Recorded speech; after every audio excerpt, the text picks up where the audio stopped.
You know, you wake up with a slight headache, you stare at the ceiling and just make the solemn vow, right? Tonight will be different. Oh yeah, we've all been there. You have all the best intentions in the world, but by, say, 5:30 p.m., the stress of the workday has just completely hijacked your brain, and you find yourself pouring the exact drink you swore off 10 hours ago. It's so incredibly frustrating. It is.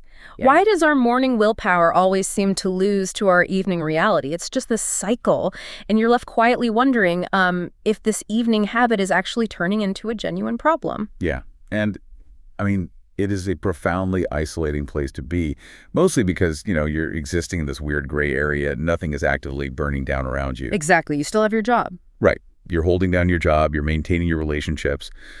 But internally, there is this heavy cognitive dissonance. It's that terrible friction in your brain where your values are pointing north, but your daily actions are just stubbornly walking south. The person you intend to be at 7 a.m. is completely at odds with the person you become at 7 p.m. Which is an exhausting way to live. It really is.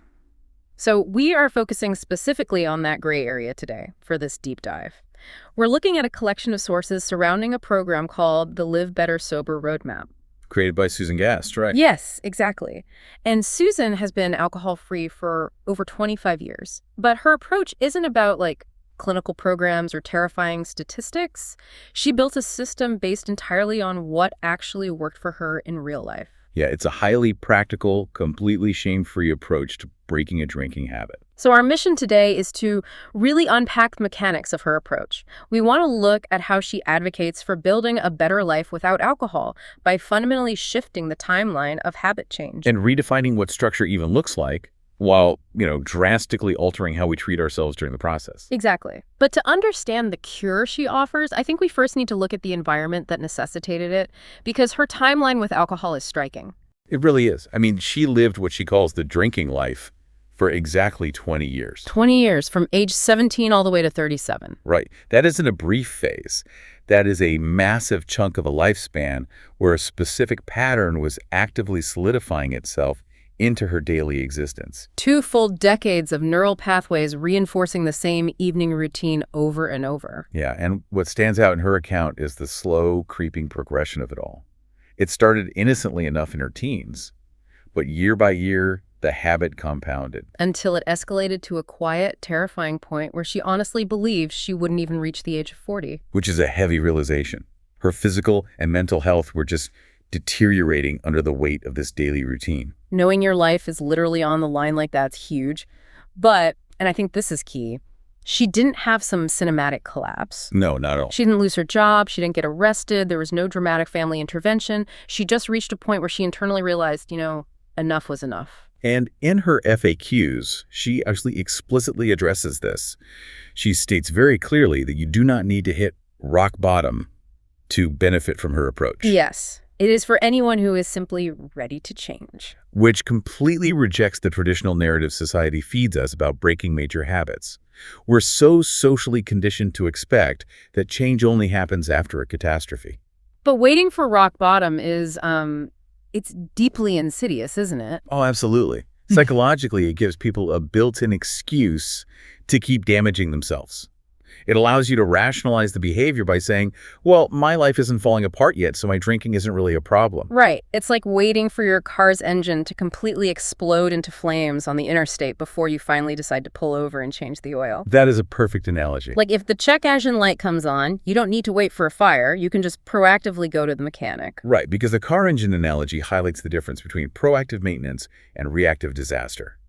Susan's realization that she wouldn't see 40 was her internal check engine light. A calm, rational realization that a habit is destroying your potential is just as valid a reason to change as a dramatic crash. Exactly. You don't need a public tragedy to validate your desire for a better morning.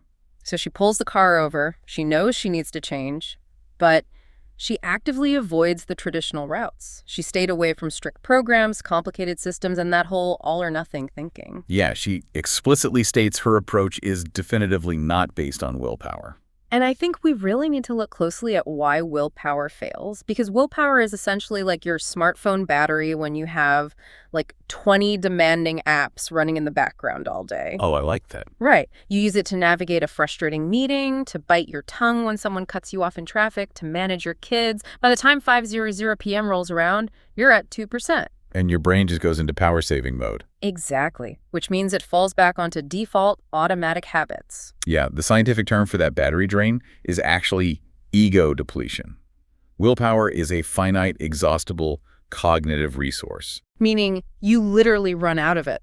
You do. You cannot muscle your way through a 20-year ingrained habit using an exhaustible resource. The more you rely on sheer internal fortitude to resist a craving, the faster you drain the battery. Which is exactly why that morning promise fails by the evening. Right. And Susan recognized this biological flaw. So instead of relying on willpower, she created a 6-stage, 66-day guided path. Okay, I want to pause on that specific time frame. 66 days.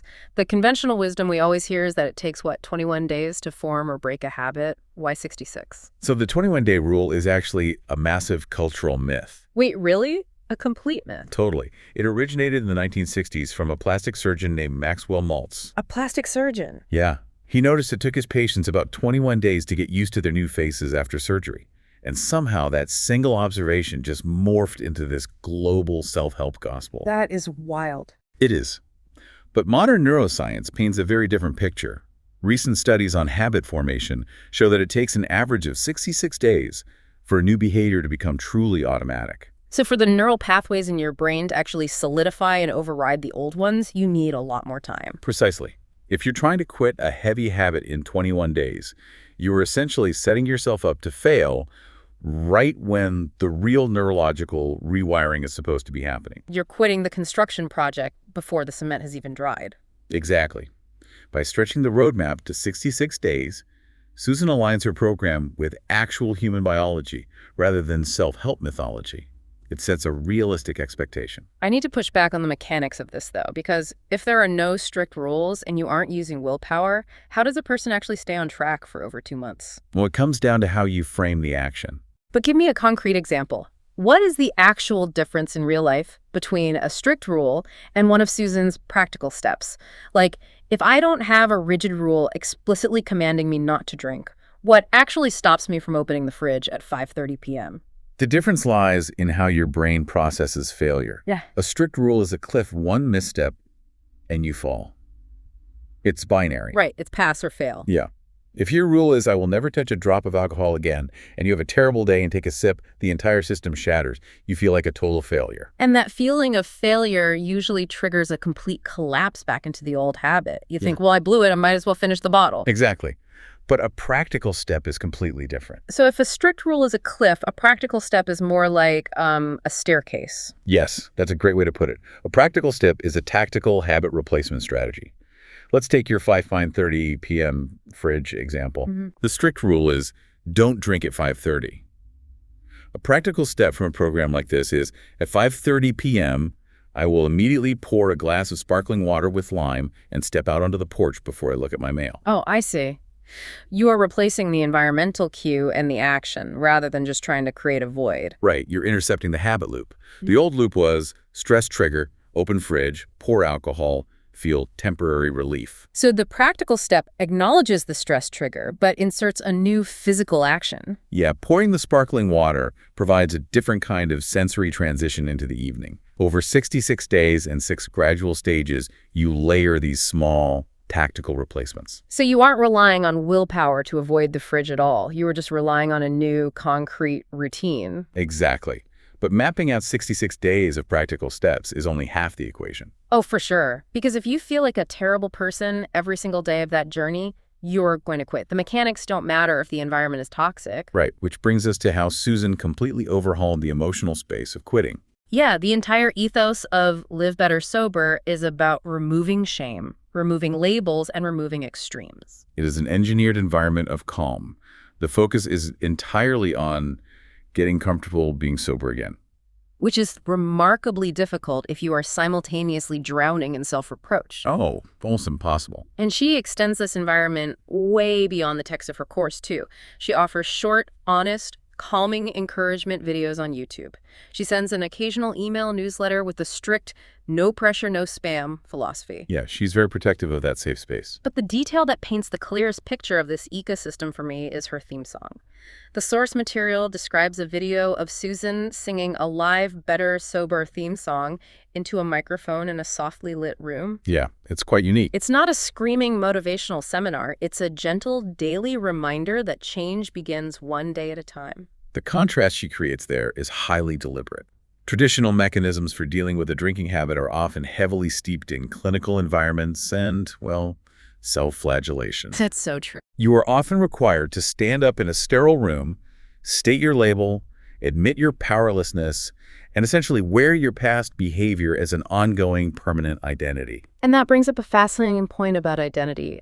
By completely removing these heavy labels, words like alcoholic or addict or quitter, does Susan lower the barrier to entry? Oh, without a doubt. Does taking away those heavy, scary titles make it easier for someone sitting on their couch to just say, you know what, I'm not a broken person. I'm just trying to build a routine that feels better? It absolutely lowers the barrier. And there is profound psychological validity to dropping the labels, too. If we look at the reasons people develop these habits in the first place, shame, stress, and anxiety are the primary drivers. Right. People drink to numb those exact negative emotions. So if your entire method for quitting is built on claiming a shameful label and focusing on your past failure, you are literally injecting yourself with the very emotions that trigger your desire to drink in the first place. Exactly. It is a self-defeating loop. The friction of adopting a negative identity is just too high for most people. It makes perfect sense. By creating this softly lit, musical, encouraging ecosystem completely devoid of labels, Susan removes the emotional friction. It shifts the framework from restriction to addition. Yeah, it's no longer a punishment for being bad. It becomes an act of self-care. The absence of a label means you aren't fighting a painful identity crisis while simultaneously trying to, biologically rewire a 20-year habit over 66 days. Right. You don't have to definitively decide if you were an alcoholic. You just have to want a practical way to stop waking up with a headache. And that lowers the stakes to a manageable level. You are just focusing on the next practical step on the staircase. You aren't staring down the cliff. Which aligns perfectly with modern behavioral psychology. We know that positive reinforcement and environmental design are exponentially more effective for long-term change than shame and willpower. So let's pull all of this together and look at the scope of this journey we've unpacked today. We started by examining a massive 20-year drinking habit. A pattern that escalated from age 17 to 37. Yeah, pushing Susan to a point where she genuinely believed her life would end before she reached 40. And from that quiet, internal check engine light, she built a completely different reality. A streak of over 25 years alcohol-free. It's incredible. She achieved that not by waiting for a catastrophic crash and not by punishing herself with rigid rules and the myth of willpower. No, she did it by aligning her recovery with actual biology, a 66-day path of practical, tactical habit replacements. And most importantly, she did it by designing an environment of calm that completely strips away the shame and the labels that usually keep people trapped in the cycle. Yeah, it's a profound shift in perspective. So if you are that person we talked about at the very beginning, if you've been waking up, staring at the ceiling, and quietly telling yourself, I really need to do something about this evening habit, remember the core lesson from Susan's journey. The change can start far more simply than you've been led to believe. It does not require a dramatic tragedy. It doesn't require a miserable 21-day sprint of willpower. And it certainly doesn't require you to wear a label that makes you feel ashamed. This approach is a masterclass in changing our relationship with alcohol, but the underlying psychology applies to human behavior far beyond the glass. Oh, absolutely. I mean, think about it. If we accept the science that tells us we do not need a fiery rock bottom, and we do not need heavy, shameful identities to successfully rewire our brains, what other daunting, stubborn habits in our lives are we massively overcomplicating right now, simply because we've convinced ourselves that true change has to be painful in order to be real? Man, that is a powerful question to leave on.